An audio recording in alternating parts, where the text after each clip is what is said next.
folks, welcome to the channel, Rockin' the Country. I'm Don. You saw the title. I'm doing a gift request, and it is of King George. We actually did a poll a few months back about when you hear the term King George, do you think of George Strait or George Jones? And it was pretty close, but it was like 50% came in with George Strait, I'm going by memory here, obviously. 37% I think came in with George Jones, and the other 13% were said both. So there you go. It's still pretty close. But anyway, George Strait, Trains Make Me Lonely. Jason Halverson made a gift to the channel for me to react to this one. So if you want information on how to make a gift to the channel for me to react to a song, it's in the description box below. It's pretty simple. But anyway, let's do this one. Trains Make Me Lonely. It's a reaction. I don't know this song as far as I know. Let's find out why trains make them lonely. I was 5 years old when Daddy started packing, and I stood there by my mama as she cried. Jesus. And the next thing that we knew, some old train came passing through, and Daddy got on board, and we ain't seen him no more.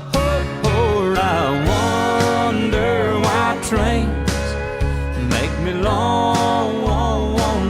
Well, I think we know. It happens every time that engine moans.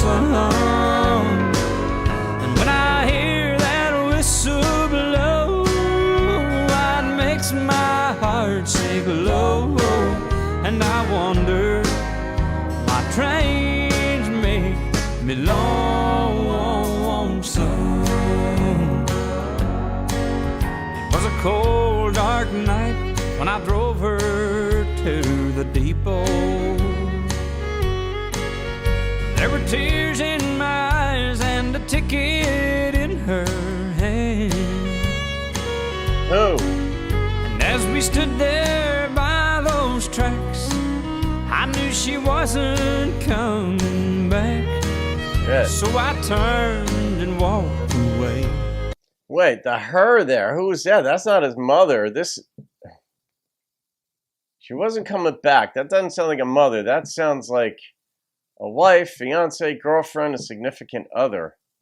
All right, let's see where this goes. Jesus. But I still miss her today. I wonder why trains make me lonesome.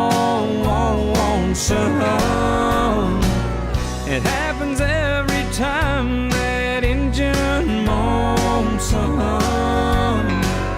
And when I hear that whistle blow, it makes my heart sink low. And I wonder why trains make me lonesome. Well, I think we found out.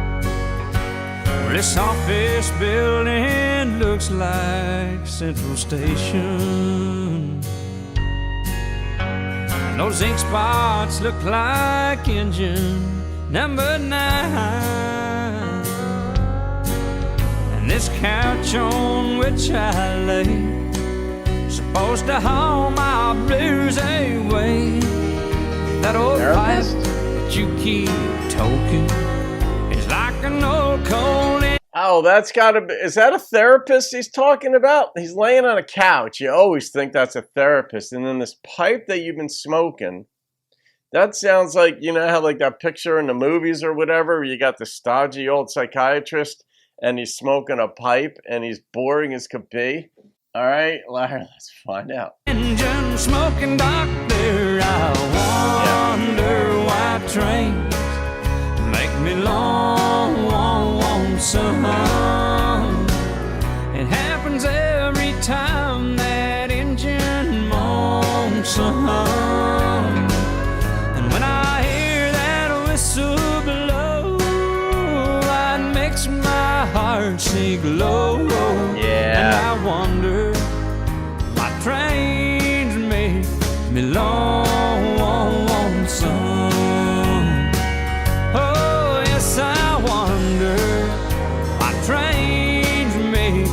me lonesome. It's association. We associate certain aspects of good and bad events in life, just events in life, with other things. And then later on in life, there's a trigger. They call them triggers, but because we're wired for pattern recognition to see, commonalities in events and circumstances. And then you hear a train whistle. It's associated with the horrible events back in his life. And but I mean, I think this is kind of tongue in cheek. I wonder why trains make me lonesome. It's like, well, I think we pretty much know why, because two big events in your life created loneliness in your life. It's an interesting choice of words here. Not make me lonely, but lonesome. I think lonesome is the better word here. But yeah, Jason, I mean, that was a song. I love it in songs. It's just so fascinating to me when a contrast is created, because the lyrics here were brutally sad. The way it was singing, it wasn't brutally sad. It wasn't happy, but it wasn't brutally sad. But the instrumentation was happy. It's sort of like, Bop, you want to pop along and do this. Even the steel in this thing wasn't an uber sad steel. And yet the lyrics are like, oh, God, his father left him and his mother. Then he dropped his girl off, evidently, at the depot, and she took off never to come back again. It's like, Jesus. All right, I'm going to rate that one, Jason. And I think you had said that this was not like one of George's most popular songs, right? Which, I mean, George had 61 number one hits. I don't know how many number twos or threes, so it could be at the bottom of the slush pile. And maybe it only went to number 5. I don't know what this one was, but this is a song that you could easily see getting playtime on a Nashville radio station even. So, so you could see that this could have been somewhat of a hit or whatever, but in any case, the number that popped into my head was an 8.8.